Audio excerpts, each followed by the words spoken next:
আসসালামু আলাইকুম রহমতুল্লাহ। কেমন আছো শিক্ষার্থীরা? আশা করি সবাই ভালো আছো। আমিও আল্লাহর রহমত এবং তোমাদের দোয়ায় ভালো আছি। আজকে তোমাদের ফিজিক্সের গতির পার্ট 1 নিয়ে হাজির হয়েছি। গতির পার্ট 1-এ থাকবে এই 9টা টপিকস। তার মধ্যে প্রথম টপিকসটা হচ্ছে স্থিতি গতি, বিভিন্ন প্রকার গতি, রৈখিক গতি, চলক গতি, ঘূর্ণন গতি, পর্যাবৃত্ত গতি, সরল স্পন্দন গতি। 3 নম্বরে থাকবে রাশি, স্কেলার রাশি, ভেক্টর রাশি। আমরা স্কেলার রাশি, ভেক্টর রাশি পার্থক্য পড়ব। 4 নম্বর টপিকসে থাকবে দূরত্ব সরণ। 5 নম্বর টপিকসে থাকবে দ্রুতি বেগ। 6 নম্বর টপিকসে থাকবে সমবেগ অসমবেগ। 7 নম্বর টপিকসে থাকবে ত্বরণ মন্দন। 8 নম্বরে থাকবে সমত্বরণ অসমত্বরণ। 9 নম্বরে থাকবে পরন্ত বস্তুর সূত্র। 10 নম্বরে থাকবে অসমমন্দন, সমমন্দন, অসমমন্দন, অসমমন্দন। আবার 11 নম্বর টপিকসে থাকবে বেগ বনাম সময় লেখচিত্র। বেগ বনাম সময় লেখচিত্র খুব ইম্পর্টেন্ট একটা টপিকস। আশা করি শিক্ষার্থীবৃন্দ তোমাদের আজকে এই গতির চ্যাপ্টারটা তোমাদেরকে আমি ক্লিয়ার করে দেওয়ার চেষ্টা করব। প্রথমে পড়ব স্থিতি এবং গতি। স্থিতি কি? স্থিতি হচ্ছে সময়ের সাথে নির্দিষ্ট পারিপার্শ্বিকের সাপেক্ষে কোনো বস্তুর অবস্থানের পরিবর্তন যদি ঘটে, তাকে পরিবর্তন যদি না ঘটে তাকে বলে স্থিতিশীল বস্তু, আর এই অবস্থা অপরিবর্তিত থাকাকে বলা হয় স্থিতি।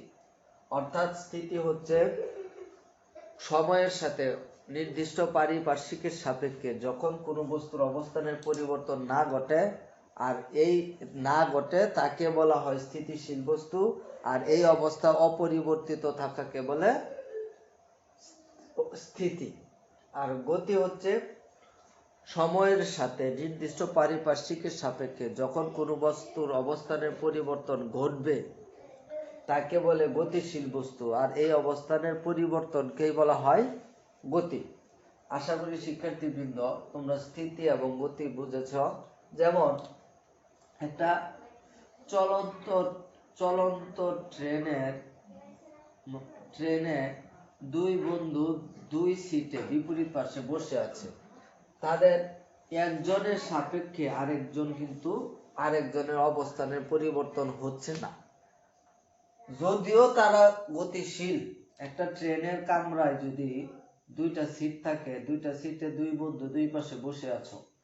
এখন ট্রেন কিন্তু চলমান, ট্রেন চলমান মানে তুমিও চলমান, তোমার বন্ধুও চলমান, কিন্তু তোমার বন্ধুর সাপেক্ষে তোমার অবস্থানের পরিবর্তন হচ্ছে না। তাই চলন্ত ট্রেনেও এক বন্ধুর সাপেক্ষে আরেক বন্ধুর অবস্থানের পরিবর্তন না হওয়ার কারণে তার অবস্থান হচ্ছে স্থির। তা আশা করি শিক্ষার্থীবৃন্দ, আবার তোমরা ট্রেনে যদি তোমরা দরজায় দাঁড়ায় থাকো তাহলে প্রকৃতি কিন্তু ওইদিকে চলে যাচ্ছে। অর্থাৎ ট্রেনের সাপেক্ষে যদিও প্রকৃতি স্থির, প্রকৃত কিন্তু আপেক্ষিকভাবে স্থির, তারপরেও সে ওইদিকে পিছনের দিকে যেন চলে যাচ্ছে। এই ট্রেনের সাপেক্ষে ওই স্থির বস্তুটাও গতিশীল হয়ে পড়ে। তার মানে কোনো বস্তু গতিশীল হলেও আপেক্ষিক স্থির হতে পারে, আবার কোনো বস্তু স্থিতিশীল হলেও আপেক্ষিক গতিশীল হতে পারে। তার আবার পৃথিবী সূর্যের চারদিকে ঘুরছে, তার মানে কি পৃথিবীর সকল গতি আপেক্ষিক এবং সকল স্থিতি আপেক্ষিক। এখন আমরা 2 নম্বর টপিকসে যাব। 2 নম্বর টপিকসটা হচ্ছে বিভিন্ন প্রকার গতি। প্রথম গতিটা হচ্ছে রৈখিক গতি। কোনো বস্তুর গতি যদি একটি নির্দিষ্ট সরলরেখা বরাবর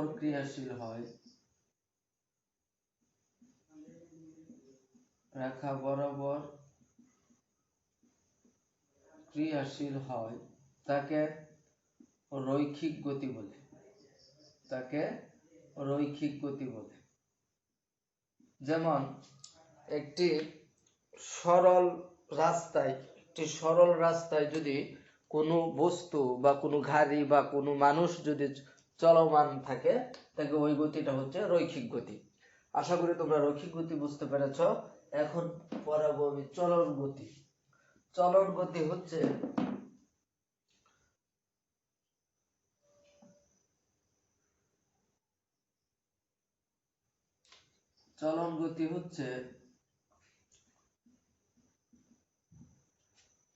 হচ্ছে কোনো বস্তুর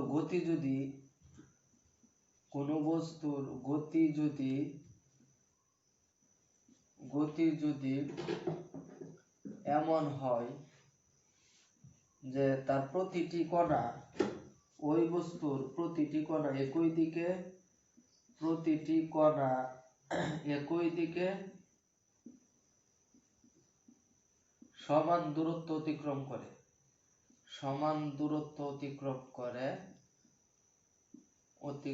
করে তাকে চলন গতি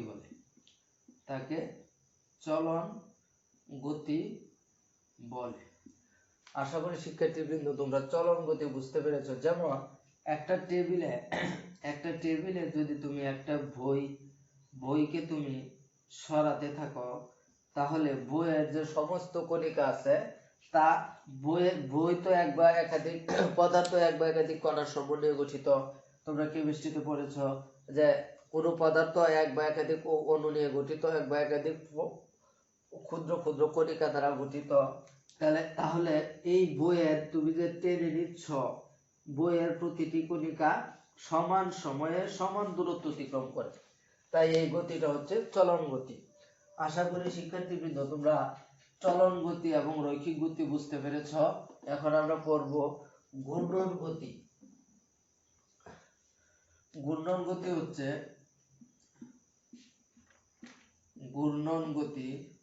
কোনো বস্তু যদি কোনো বিন্দু বা অক্ষকে কেন্দ্র করে একই দিকে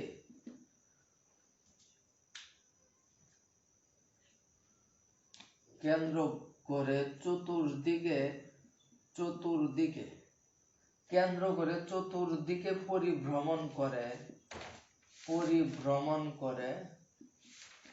তবে কেন্দ্র করে একই দিকে চতুর্দিকে পরিভ্রমণ করে, তবে তাকে ঘূর্ণন গতি বলে। যেমন ধরো ঘূর্ণন গতি হচ্ছে, যেমন সূর্য পৃথিবীর চারদিকে ঘুরে, এটা হচ্ছে পৃথিবী সূর্যের চারদিকে ঘুরে, এটা হচ্ছে এক ধরনের ঘূর্ণন গতি। কারণ পৃথিবীটা সূর্যের চারদিকে তার সমান দূরত্ব বজায় রেখে পরিভ্রমণ করে, অর্থাৎ একটি নির্দিষ্ট অক্ষকে কেন্দ্র করে বা নির্দিষ্ট বিন্দুকে কেন্দ্র করে পৃথিবী সূর্যের চারদিকে ঘুরে, এটা হচ্ছে তোমার ঘূর্ণন গতি। এরপর আমরা পড়ব পর্যায়বৃত্ত গতি। পর্যায়বৃত্ত গতি হচ্ছে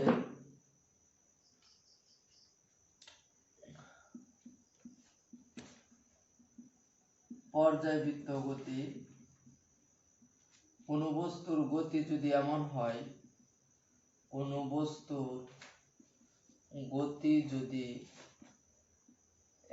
হয় নির্দিষ্ট সময়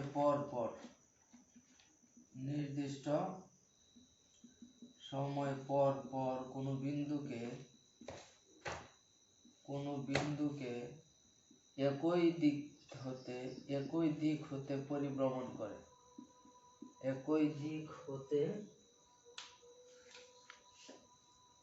একইভাবে অতিক্রম করে বা পরিভ্রমণ করে,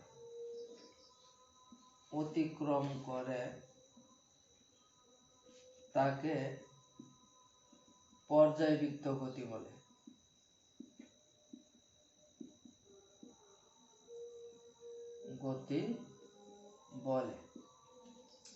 যেমন বৈদ্যুতিক পাখার গতি এক ধরনের পর্যায়বৃত্ত গতি। বৈদ্যুতিক পাখার গতি এক ধরনের পর্যায়বৃত্ত গতি। যেমন ঘড়ির কাঁটার গতি এক ধরনের পর্যায়বৃত্ত গতি, ঘড়ির কাঁটার গতি ইত্যাদি আরো আছে, এরকম অসংখ্য উদাহরণ দেওয়া যাবে। এরপর হচ্ছে সরল স্পন্দন গতি। সরল স্পন্দন গতি হচ্ছে সংজ্ঞাটা হচ্ছে এরকম, যে পর্যায়বৃত্ত গতি তার পর্যায়কালে অর্ধেক সময় কোনো নির্দিষ্ট দিকে এবং বাকি অর্ধেক সময় তার বিপরীত দিকে পরিভ্রমণ করে, তাদেরকে বলে সরল স্পন্দন গতি। যেমন ধরো দুলনার গতি অথবা সরল দোলকের গতি। তোমরা সরল দোলক দেখে থাকবে। সরল দোলককে একটা স্ট্যান্ডের মাঝে এরকম বাঁধানো থাকে, একটা সুতার সাহায্যে একটা বস্তুকে ছেড়ে দেওয়া হয়, যার ফলে সে অর্ধেক সময়, পর্যায়কালের অর্ধেক সময় একদিকে এবং বাকি অর্ধেক সময় তার বিপরীত দিকে পরিভ্রমণ করে। সেম দোলনার গতিটাও, তুমি যদি দোলনাতে চড়ো, অর্ধেক সময় দোলনার যে দিকে তুমি পরিভ্রমণ করো তার বাকি অর্ধেক সময় তার বিপরীত দিকে পরিভ্রমণ করো। এটা হচ্ছে দোলনার গতি, এবং সরল দোলকের গতি হচ্ছে পর্যায়বৃত্ত সরল স্পন্দন গতি। আশা করি শিক্ষার্থীবৃন্দ তোমরা এই গতি সম্পর্কিত ধারণাটা ক্লিয়ার হয়েছে। এখন আমরা পড়ব রাশি। রাশি কাকে বলে? রাশি হচ্ছে ভৌত জগতে যা কিছু পরিমাপ করা যায়, তাকে রাশি বলে। রাশি হচ্ছে দুই ধরনের, একটা হচ্ছে স্কেলার রাশি, আর একটা হচ্ছে ভেক্টর রাশি। স্কেলার রাশি যে সকল ভৌত রাশিকে প্রকাশ করার জন্য শুধু মানের প্রয়োজন হয়, দিকের প্রয়োজন হয় না, তাকে বলা হয় স্কেলার রাশি। যেমন দৈর্ঘ্য, যেমন ভর ইত্যাদি। যেমন দ্রুতি, দৈর্ঘ্য, দ্রুতি, ভর, এগুলো হচ্ছে কি স্কেলার রাশি। আবার ভেক্টর রাশি যে সকল ভৌত রাশিকে প্রকাশ করার জন্য মান ও দিক উভয়ের প্রয়োজন হয়, তাদেরকে বলা হয় ভেক্টর রাশি। এদের যেমন সরণ, ত্বরণ, মন্দন ইত্যাদি। যেমন স্কেলার রাশি এবং ভেক্টর রাশির মধ্যে যদি পার্থক্য পড়তে চাও, তাহলে প্রথমে দিবা যে সকল ভৌত রাশিকে প্রকাশ করার জন্য শুধু মানের প্রয়োজন হয়, দিকের প্রয়োজন হয় না, তাদেরকে স্কেলার রাশি বলে। যেমন উদাহরণ হিসেবে দৈর্ঘ্য, দ্রুতি, ভর। এবং স্কেলার রাশি শুধু মানের পরিবর্তন হলে স্কেলার রাশির পরিবর্তন হয়ে যায়। স্কেলার রাশির যোগ, বিয়োগ, গুণ ইত্যাদি বীজগণিতের নিয়ম অনুসারে হয়। কিন্তু ভেক্টর রাশি হচ্ছে যে সকল ভৌত রাশিকে প্রকাশ করার জন্য মান এবং দিক উভয়ের প্রয়োজন হয়, তাদেরকে বলা হয় ভেক্টর রাশি। যেমন উদাহরণ দিবা তোমরা ওজন, ত্বরণ, মন্দন, সরণ, এগুলো হচ্ছে তোমার ভেক্টর রাশি। এবং ভেক্টর রাশির শুধু মান অথবা শুধু দিক অথবা উভয়ের পরিবর্তন হলে ভেক্টর রাশির পরিবর্তন হয়। ভেক্টর রাশির যোগ, বিয়োগ, গুণ ইত্যাদি বীজগণিতের নিয়ম অনুসারে হয় না। এই তো স্কেলার রাশি এবং ভেক্টর রাশির মধ্যে পার্থক্য। এরপর আমরা পড়ব দূরত্ব এবং সরণ। খুব ইম্পর্টেন্ট একটা টপিক, দূরত্ব এবং সরণ। দূরত্ব হচ্ছে কোনো নির্দিষ্ট দিকে বস্তুর অবস্থানের পরিবর্তনকে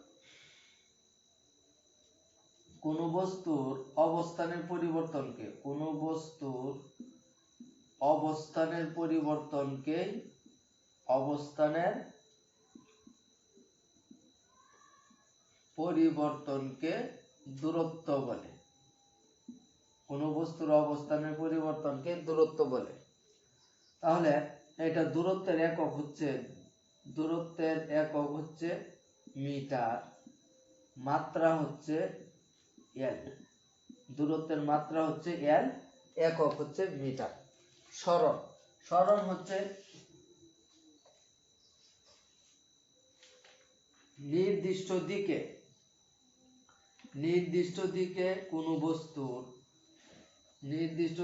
কোনো বস্তুর অবস্থানের পরিবর্তনকে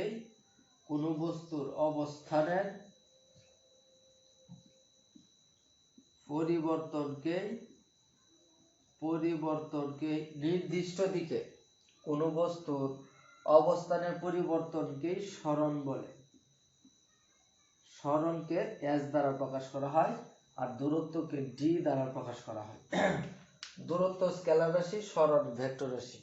দূরত্বের একক মিটার, সরণের একক মিটার। দূরত্বের মাত্রা l, সরণের মাত্রা l, সরণের মাত্রা l এবং সরণের একক হচ্ছে মিটার। আশা করি শিক্ষার্থীবৃন্দ তোমরা দূরত্ব এবং সরণের মধ্যে পার্থক্য বুঝতে পেরেছো। যে কোনো বস্তুর অবস্থানের পরিবর্তনকে দূরত্ব বলে, এর কোনো নির্দিষ্ট দিক লাগবে না। এবং দূরত্বের একক মিটার, দূরত্বের মাত্রা l, সরণ হচ্ছে নির্দিষ্ট দিকে কোনো বস্তুর অবস্থানের পরিবর্তনকে সরণ বলে। সরণের মাত্রা l, একক হচ্ছে মিটার। আশা করি প্রিয় শিক্ষার্থীবৃন্দ তোমরা দূরত্ব এবং সরণ বুঝতে পেরেছো। এখন আমরা পড়ব দ্রুতি এবং বেগ। দ্রুতি এবং বেগ।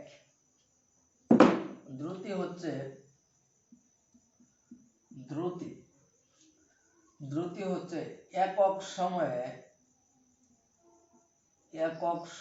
কোনো বস্তুর অবস্থানের পরিবর্তনের হারকে, কোনো বস্তুর অবস্থানের পরিবর্তনের হারকে দ্রুতি বলে।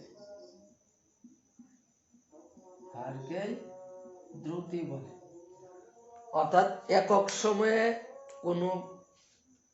কোনো বস্তুর অবস্থানের পরিবর্তনের হারকে দ্রুতি বলে। তাহলে আমরা ধরে নিলাম যে t সময়ে কোনো বস্তুর দূরত্ব হচ্ছে d, তাহলে একক সময়ে হচ্ছে d/t। এই d/t হচ্ছে দ্রুতি। দ্রুতিকে v দ্বারা প্রকাশ করা হয়, অর্থাৎ v = d/t।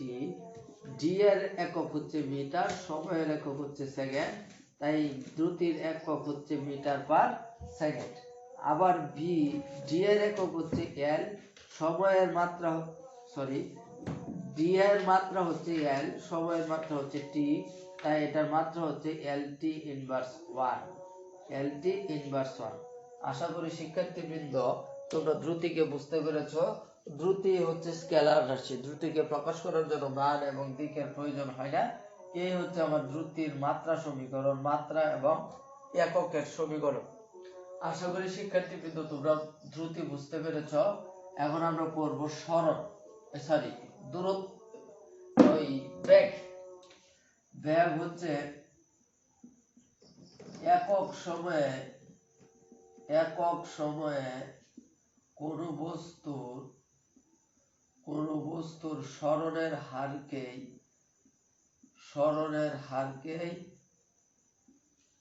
একক সময়ে নির্দিষ্ট দিকে কোনো বস্তুর সরণের হারকেই বেগ বলে। একক সময়ে নির্দিষ্ট দিকে কোনো বস্তুর সরণের হারকেই বেগ বলে। তাহলে আমরা ধরে নিলাম যে t সময়ে কোনো বস্তুর সরণ হচ্ছে s মিটার। t সময়ে কোনো বস্তুর সরণ হচ্ছে s মিটার, তাহলে একক সময়ে সরণ হবে s/t। এই s/t কে বলা হয় বেগ। বেগ কেও v দ্বারা প্রকাশ করে, v = s/t। এখন সরণের একক হচ্ছে মিটার, সময়ের একক হচ্ছে সেকেন্ড, তাই এটার একক হচ্ছে মিটার পার সেকেন্ড। আশা করি শিক্ষার্থীবৃন্দ তোমরা একক বুঝতে পেরেছো। এখন আমরা বলব মাত্রা, v = s/t। সরণের মাত্রা হচ্ছে l, সময়ের মাত্রা হচ্ছে t, তাই তার মাত্রা হচ্ছে lt ইনভার্স 1। কারণ t ভাগ যেহেতু আছে তাই সে উপরে উঠে গিয়ে ইনভার্স হয়ে যাবে। আশা করি শিক্ষার্থীবৃন্দ তোমরা এই মাত্রা এবং সমীকরণ বুঝতে পেরেছো। তার মানে আমরা বেগ বুঝতে পারলাম। এখন হচ্ছে সমবেগ। সমবেগ কাকে বলে? সমবেগ হচ্ছে, মনে করো তুমি একটা ব্যক্তি প্রথম 2 সেকেন্ডে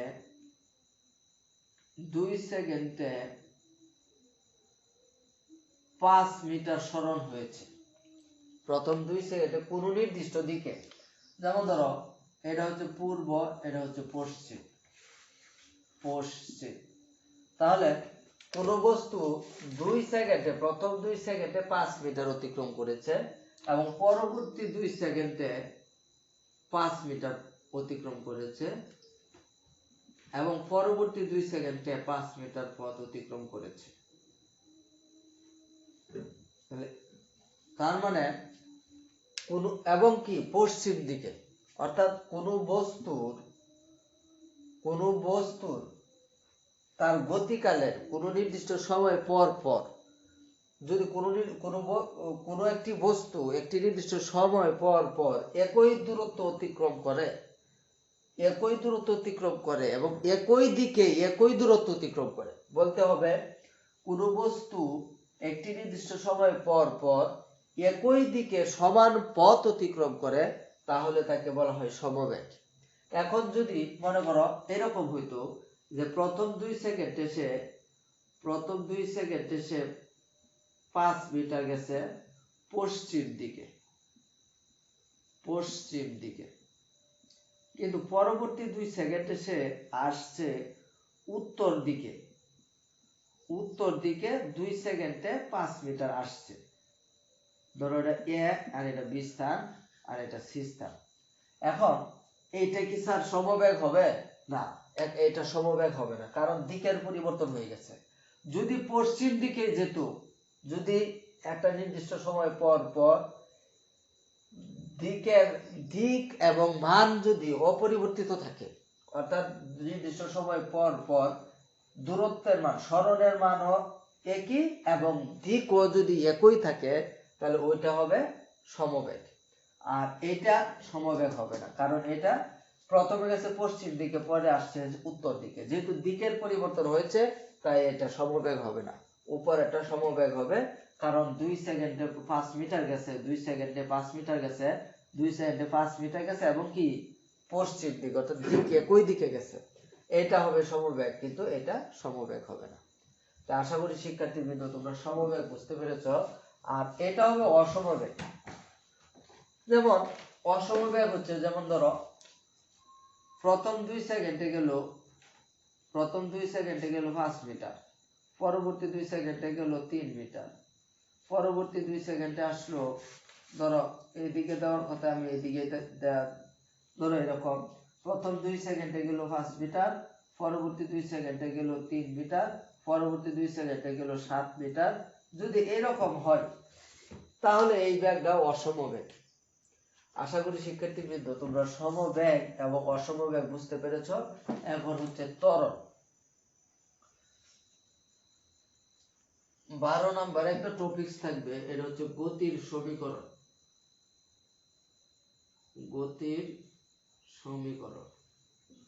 আচ্ছা, এরপর আমরা পড়ব ত্বরণ এবং মন্দন। ত্বরণ হচ্ছে সময়ের সাথে অসমবেগের পরিবর্তনের হারকেই বলে ত্বরণ।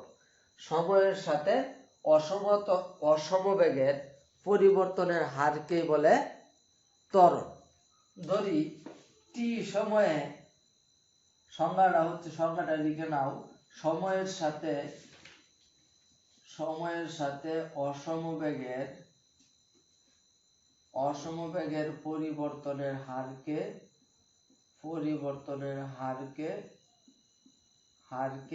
ত্বরণ বলে।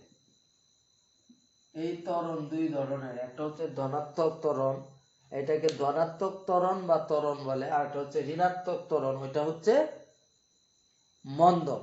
ঋণাত্মক ত্বরণের আরেকটা নাম হচ্ছে মন্দন। আচ্ছা, টি সময়ে যদি বেগের পরিবর্তন v - u হয়, তাহলে একক সময়ে ত্বরণ হবে v - u বাই, অর্থাৎ টি সময়ে বেগের পরিবর্তন যদি v - u হয়, তাহলে একক সেকেন্ডে হবে v - u বাই t, এটাকে বলা হয় a।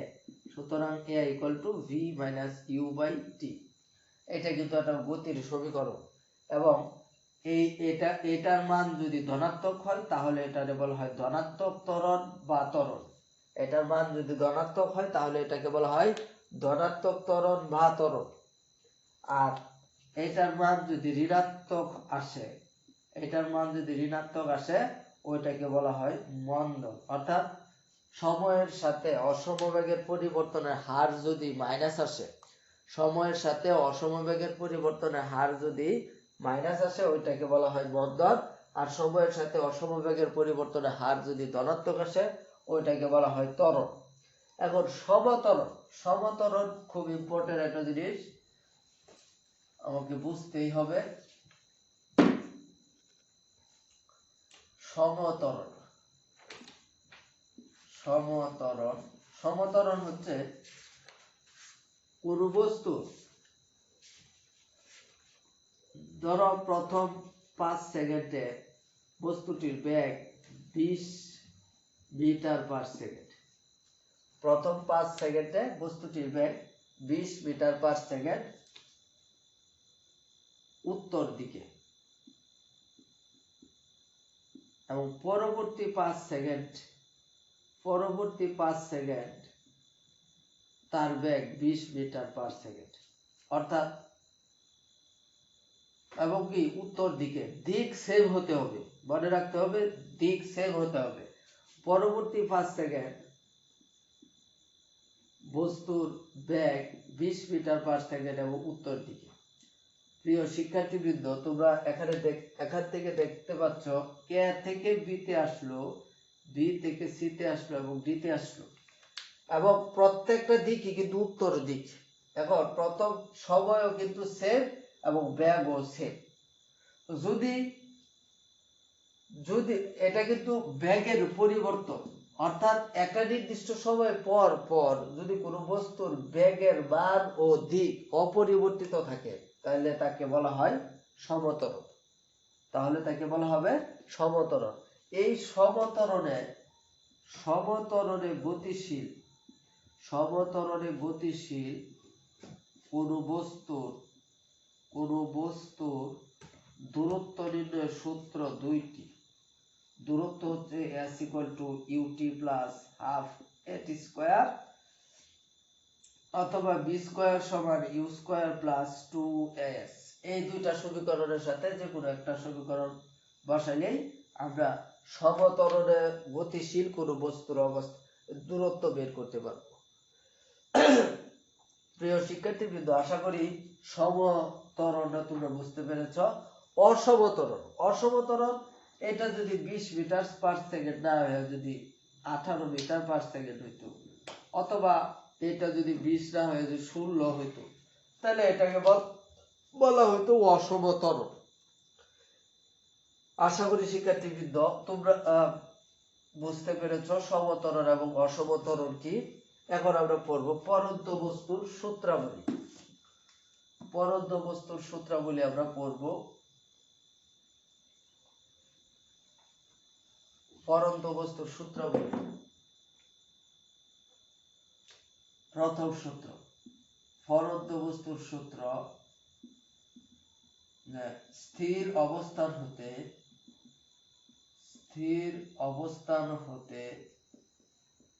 বিনা বাধায়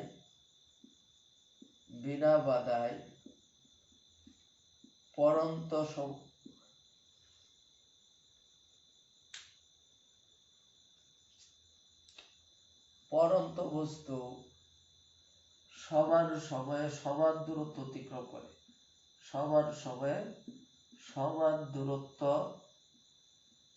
অতিক্রম করে। এই হচ্ছে পরন্ত বস্তুর প্রথম সূত্র। দ্বিতীয় সূত্রটা হচ্ছে স্থির অবস্থান হতে। এই পরন্ত বস্তুর সূত্রাবলী গুলো দিয়েছিল বিজ্ঞানী গ্যালিলিও। সে ইতালির পিসা শহরে গিয়া একটা টাওয়ার থেকে সে এই পরীক্ষাগুলো করেছিল এবং এই সূত্রগুলো দিয়েছিল। স্থির অবস্থান হতে বিনা বাধায়, শর্তগুলো অবশ্যই কার্যকরী, কারণ স্থির অবস্থান লাগবে এবং বিনা বাধায় লাগবে, অর্থাৎ কোনো অক্সিজেন থাকবে না, বায়ুমণ্ডলে কোনো অক্সিজেন থাকবে না। বিনা বাধায় নির্দিষ্ট সময় টি, নির্দিষ্ট সময় যদি টি হয়, নির্দিষ্ট সময়ে যদি টি হয়, প্রাপ্ত বেগ টিতে সময়ে প্রাপ্ত বেগ ভি সমানুপাতিক টি, অর্থাৎ ওই সময়ের সমানুপাতিক। অর্থাৎ যদি টি সময়ে কোনো বস্তু বিনা বাধায় ফেলায় দেওয়া হয় তাহলে যে বেগ প্রাপ্ত হয় তাহলে ওই বেগটা হবে সময়ের সমানুপাতিক। অর্থাৎ সময় যত বাড়বে বেগ তত বাড়বে, সময় যত কমবে বেগ তত কমবে। এটা হচ্ছে পরন্ত বস্তুর দ্বিতীয় সূত্র। এবং তৃতীয় সূত্র হচ্ছে খুব ইম্পর্টেন্ট সূত্রগুলা। তৃতীয় সূত্র হচ্ছে স্থির অবস্থার হতে বিনা বাধায়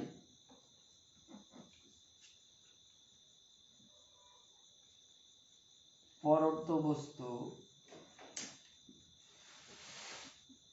নির্দিষ্ট সময়ে যে দূরত্ব অতিক্রম করে তা সময়ের বর্গের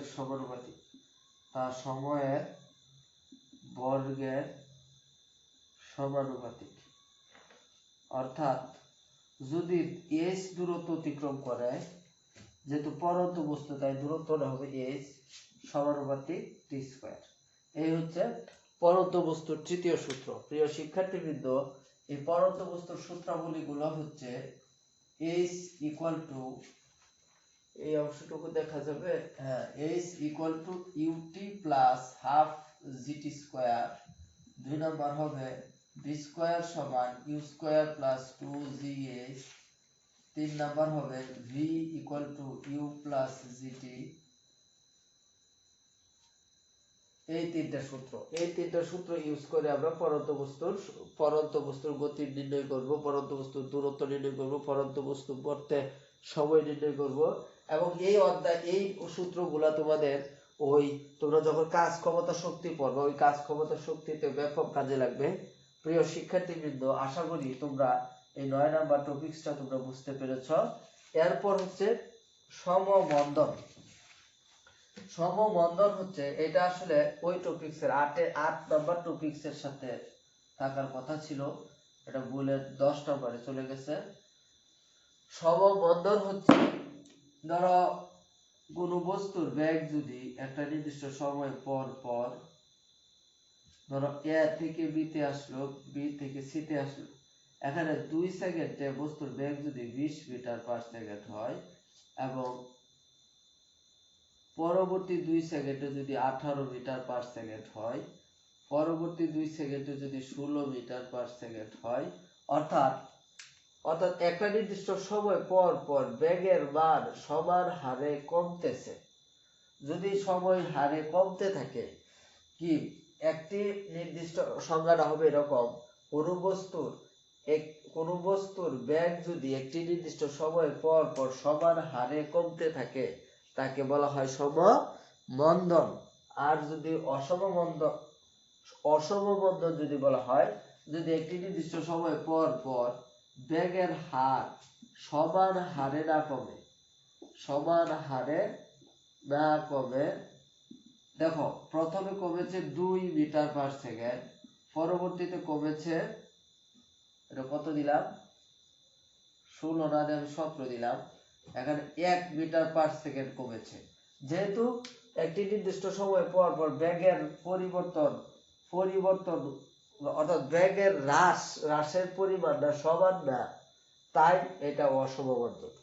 আশা করি শিক্ষার্থীবৃন্দ তোমরা অসমমন্দন বুঝতে পেরেছ। এখন আমরা পড়বো বেগ বনাম সময় লেখচিত্র।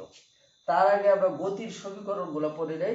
গতির সমীকরণগুলো হচ্ছে s equal two ut plus half at square. কোন বস্তু যদি u আদি বেগ t সময়ে a ত্বরণে গতিশীল হয় তাহলে তার দূরত্ব হবে এটা, s equal two ut plus half at square, অথবা b স্কয়ার সমান u স্কয়ার প্লাস 2as। এটা দ্বারাও হবে, এটা দ্বারাও আমাদের যদি সমত্বরণে গতিশীল হয় তাহলে আমরা এটা দিয়েও করতে পারবো, এটা দিয়েও করতে পারবো। এটার ক্ষেত্রে সময় থাকবে কিন্তু এটার ক্ষেত্রে সময় থাকবে না, এই হলো পার্থক্য। আচ্ছা, এরপর হচ্ছে a equal to v minus u by t। বা v equal to u plus a t. আরেকটা হচ্ছে সমবেগের ক্ষেত্রে এস ইকুয়াল টু ভিটি। এটা হচ্ছে সমবেগের ক্ষেত্রে, এটা হচ্ছে সমবেগের ক্ষেত্রে বেগের মান যদি সমান হারে বাড়ে, সমবেগের ক্ষেত্রে বেগের মান যদি অপরিবর্তিত থাকে তাহলে এটা হচ্ছে কি এই দূরত্ব নির্ণয়ের সূত্র। প্রিয় শিক্ষার্থীবৃন্দ, তোমরা এই গতির সমীকরণ আশা করি বুঝতে পেরেছ। এখন আমরা সবচেয়ে ইম্পর্টেন্ট টপিকস, এই অধ্যায়ের সবচেয়ে গুরুত্বপূর্ণ টপিকস, যে বেগ বনাম সময় লেখচিত্র, এগুলো তোমরা নোট করে নিবে। বেগ বনাম সময় লেখচিত্র যদি আমরা করি, এইদিকে হচ্ছে সময় আর এইদিকে হচ্ছে বেগ, অর্থাৎ এক্স অক্ষ বরাবর হচ্ছে সময় আর ওয়াই অক্ষ বরাবর হচ্ছে কি বেগ। এটা হচ্ছে মূলবিন্দু, এটা হচ্ছে এক্স, এটা হচ্ছে ওয়াই অক্ষ। এখন কোন বস্তুর বেগ বনাম সময় লেখচিত্র যদি, মনে রাখবা, কোন বস্তুর বেগ বনাম সময় লেখচিত্র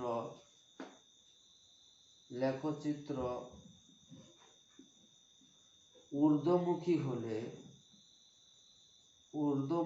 হলে এটা হচ্ছে সমত্বরণে গতিশীল, এটা সমত্বরণে গতিশীল। তখন আমরা কোন সূত্র ইউজ করব? আমরা এই দুই সূত্র ইউজ করব, s equal to u t plus half a t square, v square সমান ইউ স্কয়ার প্লাস 2as। এখানে তো কোনো ঝামেলা থাকার কথা না, কারণ সমত্বরণে গতিশীলের সূত্রই দুইটাই, s equal to u t plus half a t square, v square সমান ইউ স্কয়ার প্লাস 2as। এবং কোন বস্তুর বেগ বনাম সময় লেখচিত্র যদি ঊর্ধ্বমুখী হয়, যেমন এই যে ঊর্ধ্বমুখী যদি হয় তাহলে সেটা সমত্বরণে গতিশীল। আচ্ছা, এটা হচ্ছে 1 নাম্বার। 2 নাম্বার হচ্ছে যদি এক্স অক্ষের সমান্তরাল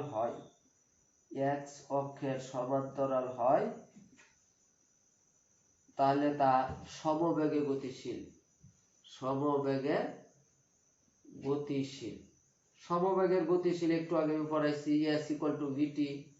তাহলে এটা তো কোনো ঝামেলা থাকার কথা না, কারণ এক্স অক্ষের সমান্তরাল সরল রেখা যদি হয়, বেগ বনাম সময় লেখচিত্র যদি এক্স অক্ষের সমান্তরাল সরল রেখা হয় তাহলে সেটা সমবেগে গতিশীল। এই অংশ হচ্ছে সমত্বরণে গতিশীল আর এই অংশ হচ্ছে সমবেগে গতিশীল। এখানে হবে s equal to u t plus half a t square অথবা বি স্কয়ার সমান ইউ স্কয়ার প্লাস 2as। বিষয়ক দূরত্ব বের করতে গেলে আমরা এই দুইটা সূত্র বের করব, এই দুইটা সূত্রের সাহায্য করব। আর সমবেগের ক্ষেত্রে s ইকুয়াল টু ভিটি, এটার একটা সূত্রই। আবার যদি নিম্নমুখী সরল রেখা হয়, এটা বুঝতে হবে এটা কি নিম্নমুখী যদি হয়, এটা উপরে লিখতেছি, নিম্নমুখী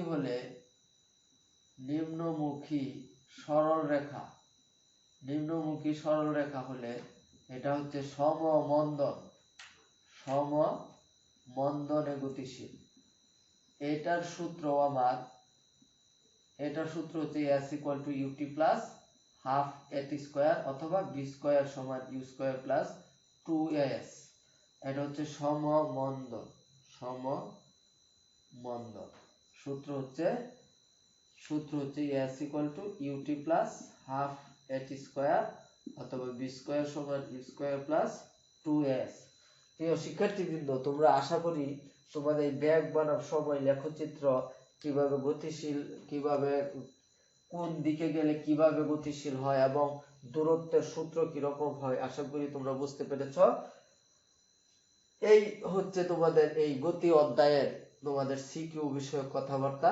তারপরে যদি তোমরা কোনো টপিকসে না বুঝতে পারো যে স্যার আমি এই টপিকসটা বুঝি নাই, যদি না বুঝে থাকো তা আমাকে অবশ্যই তোমরা জানানোর চেষ্টা করো, আমি তোমাদেরকে জানানোর চেষ্টা করব, আমি পরবর্তী ওই টপিকসে যাওয়ার চেষ্টা করব। প্রিয় শিক্ষার্থীবৃন্দ, আমি আশা করব তোমাদের এই গতি নিয়ে যা আলাপ করেছি তা তোমাদের ক্লিয়ার হয়েছে। এর পরবর্তী ভিডিওগুলো দেখার জন্য তোমাদের অনুরোধ রইল।